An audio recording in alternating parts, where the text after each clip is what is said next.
Amém. Gente, a gente conhece o princípio bíblico, né, que mostra que todo homem, todo ser humano nasceu pecador, e desde que a gente nasce, então, a gente tem uma natureza pecaminosa que impele a gente a fazer o que Deus condena na palavra dele. A gente tem um impulso natural a isso. E é claro que isso, a palavra diz que os nossos pecados nos afastam de Deus.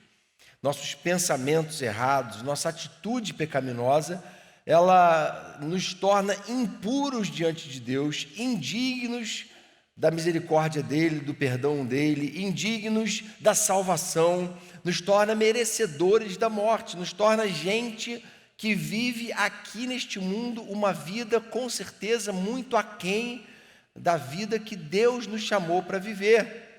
E foi exatamente porque Deus não se conformou em ver o homem que ele criou, a sua imagem e semelhança, se perder na imundícia do pecado e na destruição que o pecado causa, que ele decidiu traçar um plano de redenção em que ele nos absolve de toda culpa, pela sua graça.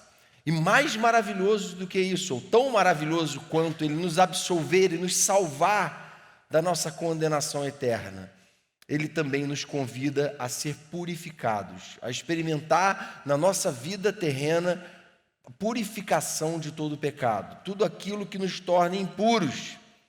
E aí a gente vê que algumas pessoas, às vezes, quando se convertem, têm uma conversão radical, explosiva, né, como alguns gostam de dizer. E aí a pessoa dali para frente já radicalmente começa a mudar algumas atitudes, começa a abandonar algumas práticas, começa a abandonar alguns vícios, começa a ter uma mudança de caráter que antes era frouxo, agora é firme.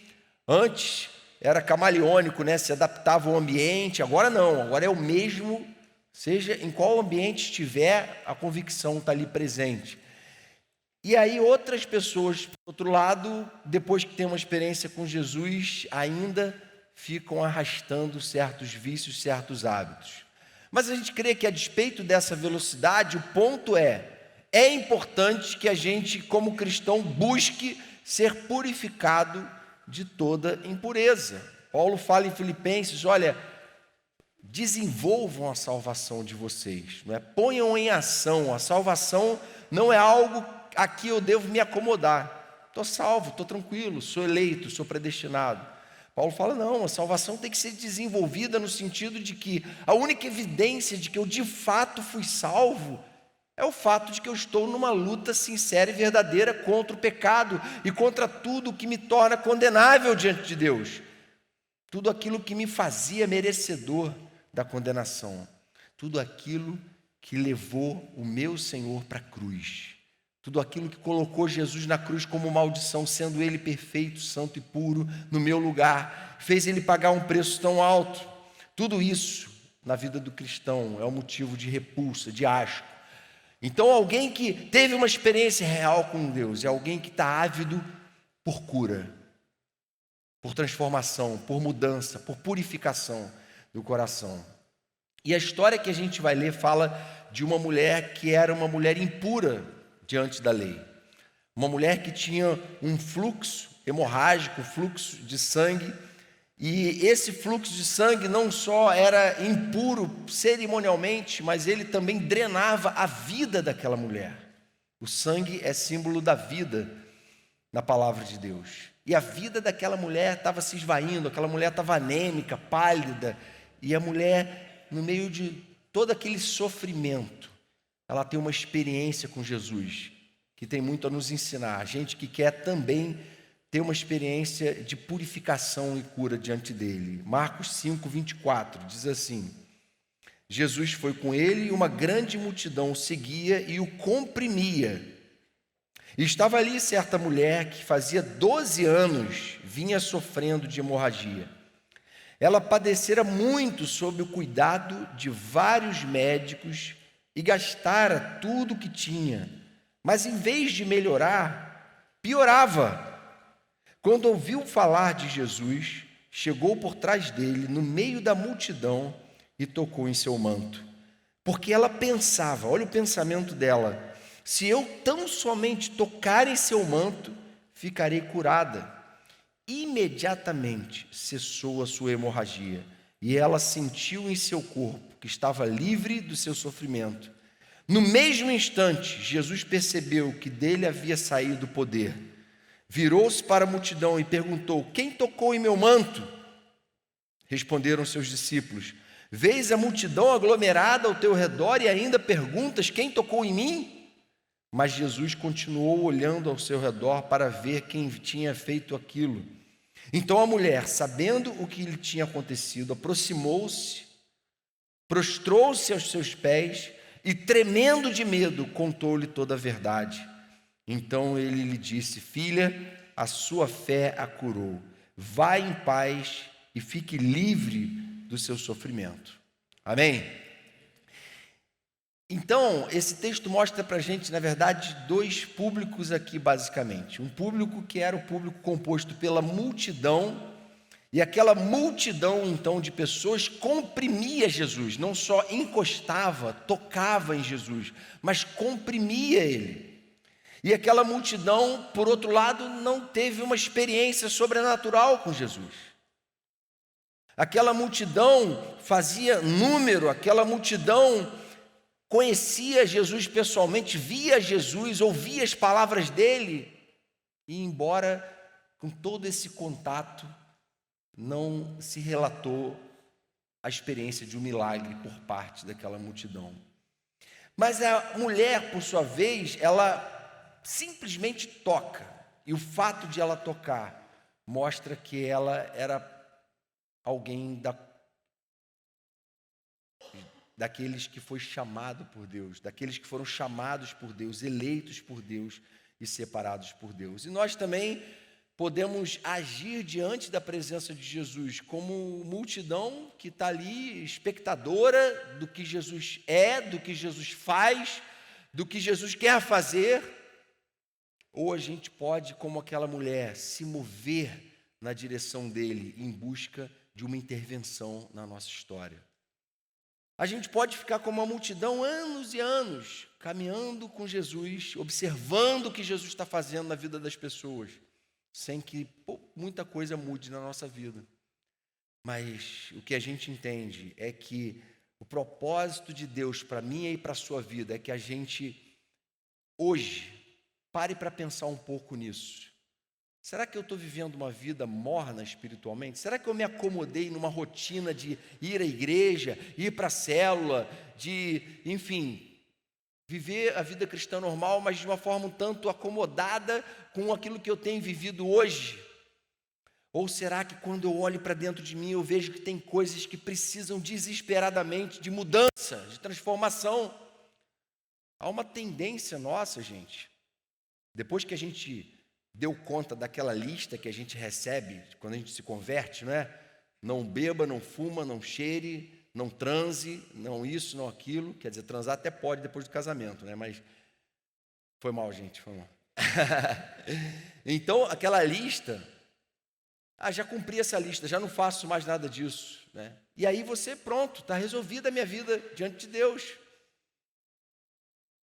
Será que muitos de nós não nos acomodamos em simplesmente cumprir aquela lista básica de exigências que muitas vezes nos foram impostas no momento da nossa conversão para a gente se formatar naquilo que se espera de um crente? Ou será que a gente, ao contrário, aquilo que ninguém no meio da multidão está vendo, mas nós sabemos que precisa mudar dentro de nós, porque está drenando a nossa vida? A gente tem ido até Jesus com o coração desesperado e angustiado em busca de transformação nessas coisas. E aquela mulher é um exemplo para nós de alguém que alcançou isso. O toque daquela mulher foi diferente, em primeiro lugar, porque ela tinha convicção da sua necessidade. Ela tinha convicção de que não havia mais recursos. Diz o texto que ela havia 12 anos com aquela enfermidade. E a vida se esvaindo, e a fraqueza, e o sofrimento. E aquilo havia drenado sua conta bancária também. Diz o texto que ela gastou todos os recursos que ela tinha. Ela procurou todos os médicos, ela procurou provavelmente todas as 11 formas que o Talmud previa para esse tipo de cura, de tratamento, para esse tipo de problema. Ela havia recorrido a todos os lugares em que alguém dizia que era possível que ela fosse curada daquilo. Ela era alguém que não estava conformada com o estado de vida que ela estava vivendo, que ela já considerava uma subvida. O texto está falando de uma enfermidade física, mas essa enfermidade física, irmãos, é simbólica daquilo que pode ser espiritual na minha e na sua vida. Tem coisas que estão ali presentes, precisam ser tocadas, precisam ser mudadas, precisam ser removidas. As cirurgias que a nossa alma precisa se submeter para a gente ser tratado e curado diante de Deus. E aquela mulher estava batalhando por experimentar aquilo e tinha ficado pobre. Diz o texto que ela gastou todos os seus recursos. E pior, ao invés de ela, depois de todos esses tratamentos e recursos, se esgotarem os recursos da medicina, ela só piorava cada vez mais. A situação se agravava. Era um sofrimento que destruía os seus sonhos. Mulher provavelmente tinha vontade de ter filhos, mas ela não podia ter filhos, porque do ventre dela havia uma hemorragia. E se ela era casada, ela já estava 12 anos tendo problema na vida marital dela, na vida conjugal, por causa desse fluxo hemorrágico. Se ela era solteira, ela não podia se casar, porque ela tinha um fluxo hemorrágico. Se ela tinha sonhos e planos em relação à família e a um futuro, tudo isso estava sendo drenado por aquilo que a tornava impura. Era um sofrimento que trazia terríveis segregações. Segregação social era vista como impura por onde ela passava. Uma segregação religiosa, ela não podia sentar na sinagoga, ela não podia buscar estar em lugares determinados por causa da impureza dela. E a vida dela foi reduzida a uma subvida. A mesma coisa pode acontecer com qualquer um de nós, no momento que alguma coisa impura, algum pecado, passa a habitar o nosso coração, passa a afetar a nossa vida e passa a dominar o foco da nossa aflição e da nossa angústia. Essas coisas podem, com certeza, nos levar a um fundo do poço existencial. E era o que aquela mulher tinha vivido, ela estava vivendo, mas ela estava vivendo de uma forma inconformada. Ela descobriu que quando a gente perde tudo e só tem a Deus, a gente descobre que em Deus a gente tem tudo que a gente precisa. Quando você perde tudo, perde todos os recursos, já não há mais nada à disposição, a gente em Deus descobre que Ele é tudo que a gente precisa.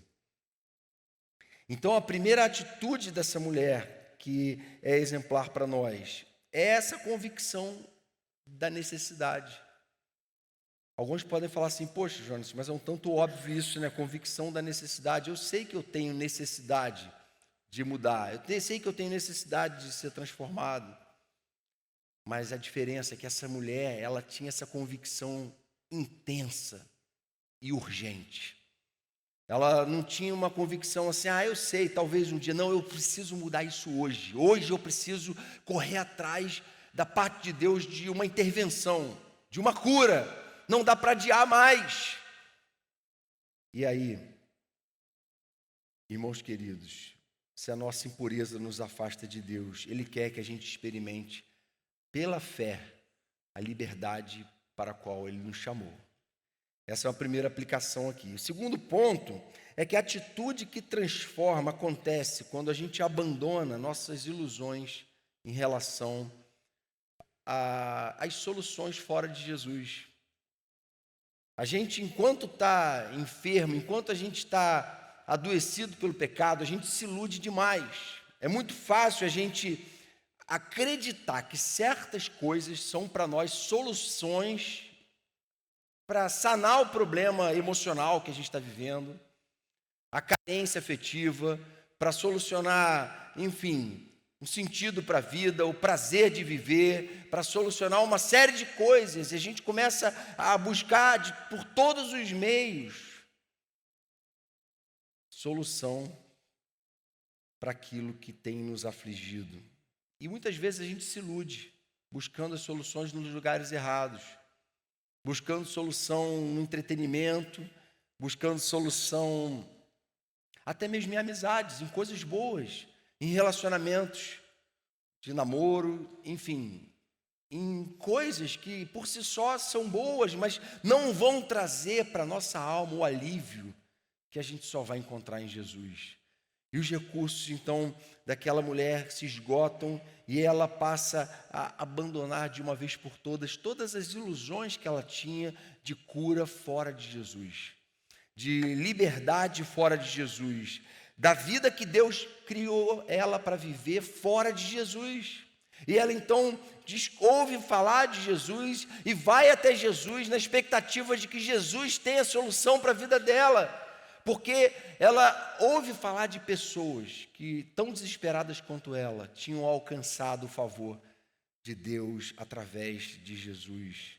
E ela então, diz o verso 28, pensou o seguinte: se eu tão somente tocar nele, tudo vai mudar.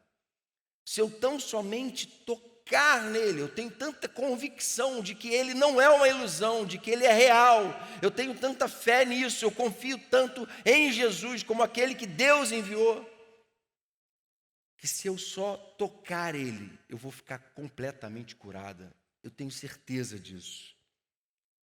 E a gente então vai em busca de Jesus, em busca de tocar Jesus e se deixar tocar por ele e se deixar curar por ele. E aí, no momento que ela toca Jesus, diz o texto que a vida estava se esvaindo dela, não é? O fluxo hemorrágico era a vida sendo drenada para fora. E no momento que ela toca em Jesus, Jesus sente que sai dele poder, que sai dele virtude, que sai dele vida. No momento que ela toca Jesus, aquela vida que estava saindo dela passa a acontecer o processo inverso. Ela começa a receber vida. Aquilo que o pecado faz drenando a nossa vida, gente. A enfermidade da nossa alma faz, distanciando a gente de Deus, fazendo a gente viver num turbilhão de ilusões, de coisas que podem trazer a nós sentido para a vida, prazer imediato, mantendo a gente escravo de mentiras e de ilusões. De repente, tudo aquilo vai por água abaixo e em Cristo a gente recebe um poder, uma virtude, uma alegria que absolutamente nada mais explica. A gente recebe em Cristo a possibilidade de viver a verdadeira vida. Não existe vida fora de Jesus. Quando eu me converti, eu tinha dificuldade de entender isso. Como assim não existe vida fora de Jesus? Está todo mundo aí vivendo, né? Mas é subvida. O pecado subjuga a gente. O pecado mantém a gente vivendo muito aquém daquilo que Deus nos criou para viver, libertos da ditadura do narcisismo, libertos da ditadura,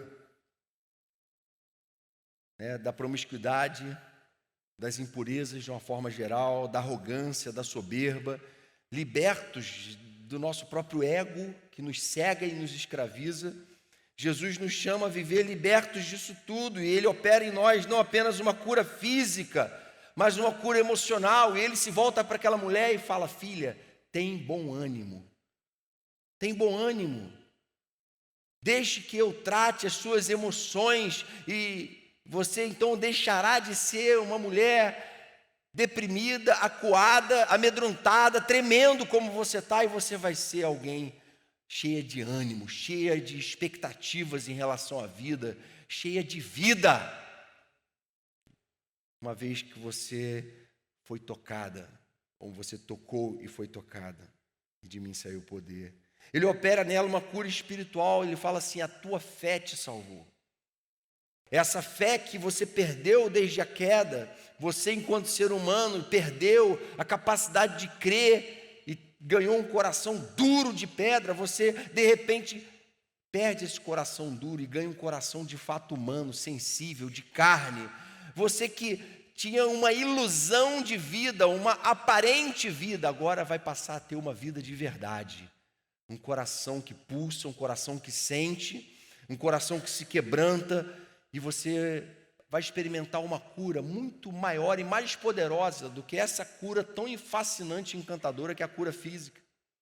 A cura que eu quero operar em você é muito maior do que uma mera cura física. E é exatamente dessa cura, irmãos, que eu e você precisamos. E não é uma vez nem duas, não, é em diversas áreas da nossa vida. Alguns já estão caminhando com Jesus há mais tempo, mas independente de quanto tempo você está caminhando com Jesus, tem áreas da sua vida que, assim como na minha, a gente tem que apresentar diante de Deus e falar assim: ô, toma aqui, toca, intervém, muda, transforma. A gente precisa ter, eu entendo, irmãos, a mesma atitude desesperada dessa mulher, de olhar para coisas que estão erradas e não fazer vista grossa, não fingir que não está vendo, não, mas ir até Jesus e falar: Jesus, eu quero a sua intervenção hoje, vem sobre a minha vida, vem me dar a vida de verdade, vem fazer o meu coração diferente, transformado. E terceira e última questão aqui, irmãos, a atitude que transforma acontece quando o contato pessoal com Jesus é o nosso maior objetivo de vida. O contato dela com Jesus era um objetivo tão importante, tão prioritário, que ela vence aquela multidão, que ela age como uma louca ali no meio, que ela faz de tudo para chegar até Jesus. E diz o texto que ela vai escondidinha por trás, para ninguém perceber que uma mulher impura estava ali tocando todo mundo. E ela ousa fazer isso.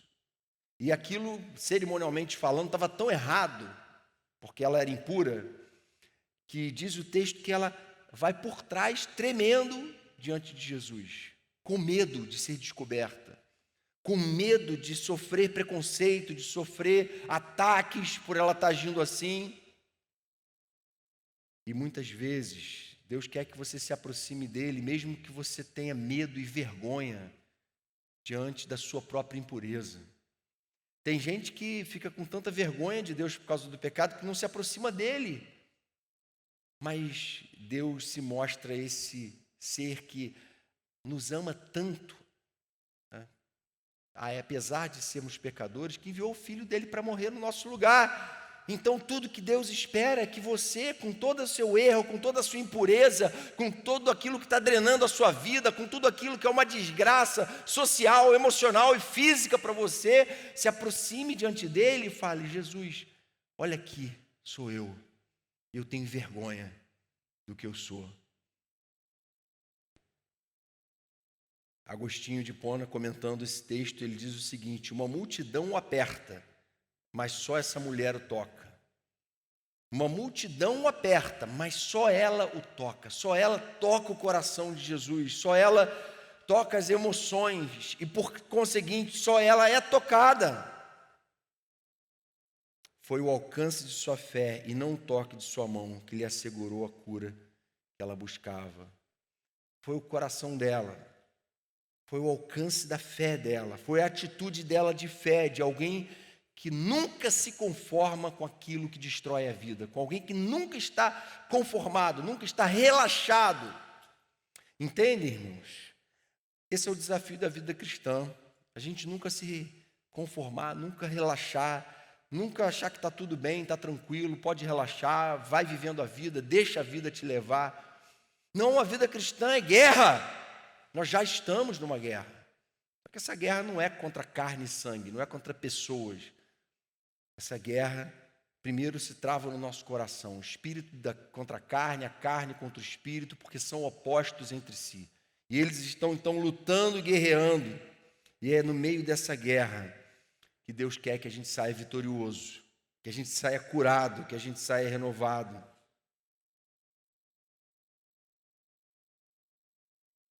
O Senhor quer que eu e você busquemos isso até o último dia. Não se contente apenas em acompanhar a multidão. Não se conforme em ser um cristão que acompanha a igreja, que assiste pela internet, que vem aos cultos, até mesmo que vá à célula. Não se conforme em ser só isso. Você não foi chamado a ser um membro de igreja ou um frequentador de igreja. Você foi chamado a ser um discípulo de Jesus, amém? Você foi chamado a ser alguém que imita o caráter de Cristo, e você não tem poder de fazer isso. Só o Espírito Santo pode te dar essa experiência.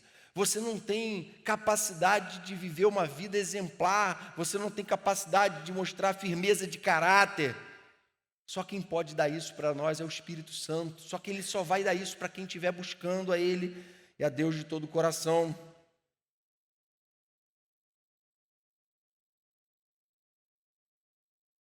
Se nossa impureza nos afasta de Deus, Ele quer que a gente experimente a fé que nos liberta. E a verdade, irmãos, é que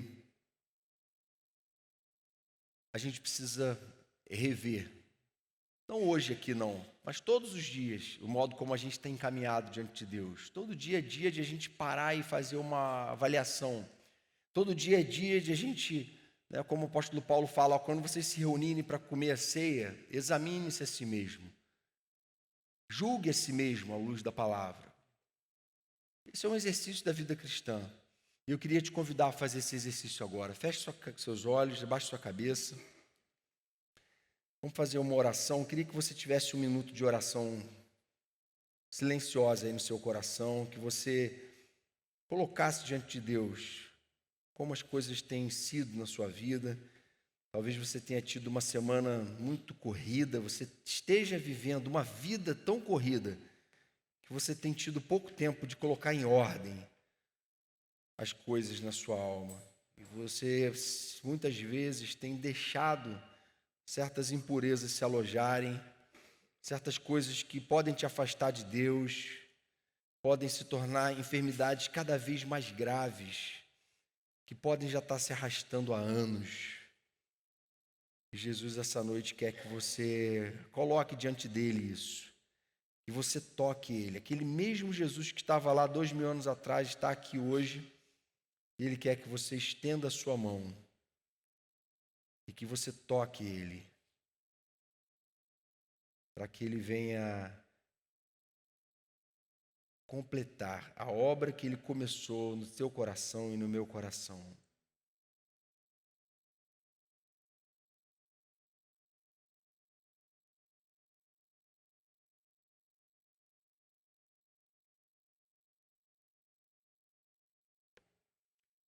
Jesus, a gente, quando lê esse texto, a gente se identifica tanto com essa mulher que se sentia tão impura, se sentia fraca, se sentia humilhada, se sentia incapaz, se sentia tão desesperadamente necessitada de uma intervenção urgente tua. E tem misericórdia de nós. Se em algum momento nós não nos sentimos numa situação tão urgente, não nos sentimos tão necessitados assim do Senhor. Mas nessa noite nós queremos dizer, nós necessitamos sim, Senhor, do teu toque, da tua intervenção. Nós necessitamos da virtude que vem do Senhor. Nós necessitamos da conversão que brota a partir da ação do teu Espírito Santo em nosso coração. Nós necessitamos ser purificados de toda impureza, de tudo aquilo que é motivo de vergonha para nós. Nós não queremos fazer vista grossa porque está errado, Senhor. Vem nos santificar, vem transformar a nossa vida, Senhor. E vem nos fazer experimentar cada vez mais, aí já aqui no mundo, um pedaço do céu, a experiência do teu reino. Que o teu reino esteja entre nós, que o teu reino esteja dentro de nós. Que a gente experimente, Senhor, os céus na terra, não só em retiros, não só em lugares específicos, mas no dia a dia, que a gente viva uma vida de intimidade com o Senhor. Uma vida, Senhor, que tem a real noção da tua santidade, por isso canta santo, santo, santo é o Senhor, por isso se humilha, por isso te adora de todo o coração, por isso se quebranta, por isso se arrepende, por isso tem experimentado cura dia a dia na tua presença. Em teu nome é que te pedimos, Jesus. Faz assim com cada um de nós hoje, Pai. Amém, Senhor.